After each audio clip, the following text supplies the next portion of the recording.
my book and wax friends. I am Amber. Welcome to my channel. Hopefully this video is not too dark because it is cloudy out, but I have my ring light, so hopefully it's okay.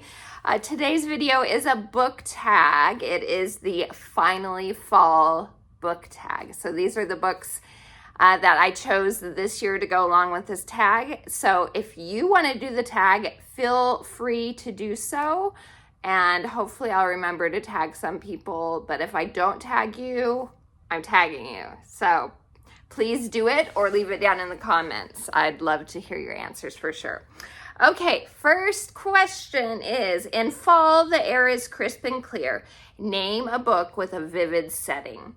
Now, I tend to use these books a lot just because Ellen Montgomery is like the queen of describing places.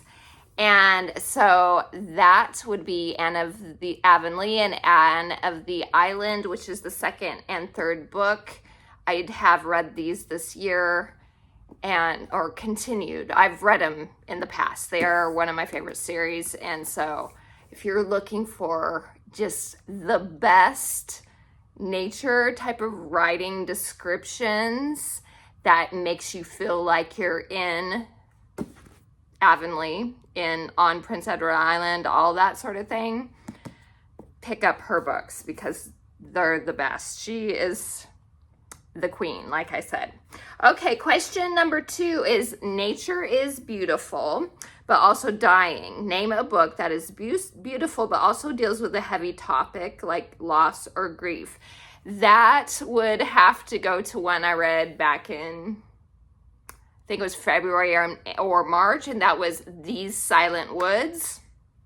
Especially the ending made me bawl like a baby, even thinking about it now.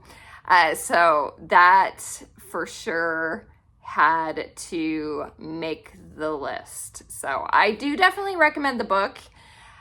It's just, I have a very soft heart, and so those types of sad books really get to me.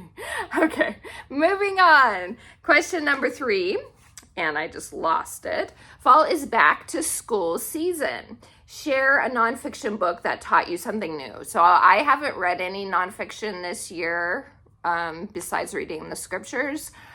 But one that had some nonfiction elements in it, some true to life elements, was Lovely War. Highly recommend that. That's a YA historical fiction with some magical realism elements in it, because it's the Greek gods that are telling the story.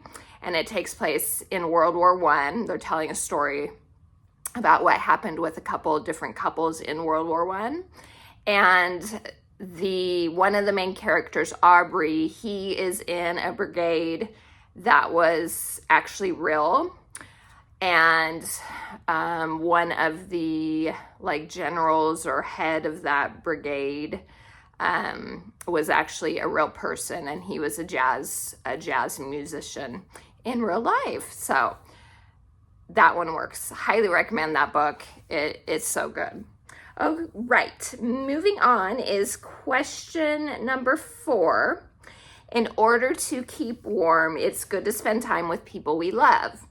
Name a fictional family, household, or friend group you'd like to be a part of. My mind immediately went to Brandon Sanderson, and I would say I was trying to decide between the Mistborn group of found family or Tress of the Emerald Sea, and I think I would rather go with Tress of the Emerald Sea just because they're not dealing with as much hard, heavy things like they are in the Mistborn, but I love all those characters too. So for sure, Tress, Huck, what are the other guys' names?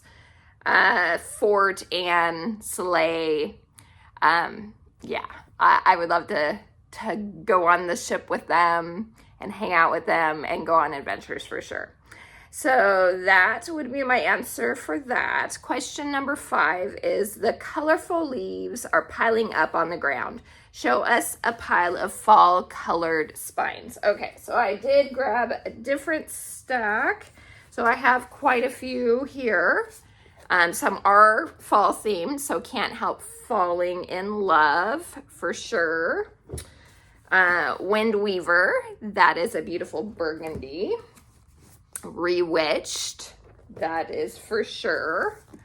Daughter of Fair Verona, we got orange. Fall Leaves, this is like a dark orange brown of Flame and Fury. And then even more so, look at that. Those aren't leaves, those are feathers actually, but still works. And then Cat Dragon. So pretty. Those colors make me so happy. Alrighty, next question is question number 6. That is, fall is the perfect time for some storytelling by the fireside. Share a book wherein someone is telling a story. So this question, I was trying to think, what is one where they were telling a story from a book that I've read this year? And the first one that came to mind for me was The Little Prince. I did read that April or May, something like that.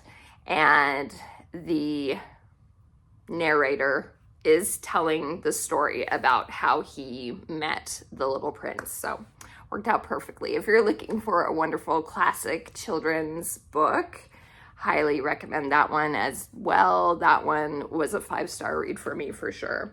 Another one that made me cry. Okay, moving on to question number 7. The nights are getting darker. Share a dark, creepy read. I am a big chicken, and so it's hard for me to figure out one. What is the last one that was kind of creepy in my opinion? And that would have to go to House of Salt and Sorrow by Aaron A. Craig. I read this August? It was July or August. So recently. And that one definitely had some creepy elements to it. And things weren't as they seemed. So for sure, that one works out well. The next question is 8, and that is, the days are getting colder. Name a short, heartwarming read that could warm someone up on a cold and rainy day. This one I actually just read this month, at the beginning of the month, and I adored it. I wouldn't say it's super small. It's not like a small read, but it's heartwarming and it's easy to fly through because it's just the coziest thing. And that is The Enchanted Greenhouse by Sarah Beth Durst. Highly recommend. This is part of her the Spell Shop series, but you can read it without reading the Spell Shop.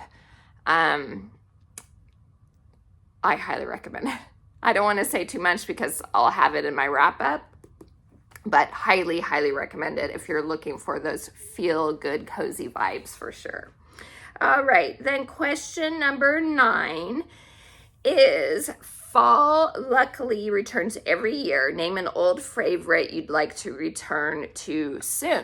So as I said earlier, I am reading through the Anne of Green Gables series again, and I am now on the 4th book. So that is Anne of Windy Poplars, again by Ellen Montgomery. And so I for sure want to get to this beloved book. It's been years since I've read these, so I don't remember a ton of what happens in this one, just snippets here and there.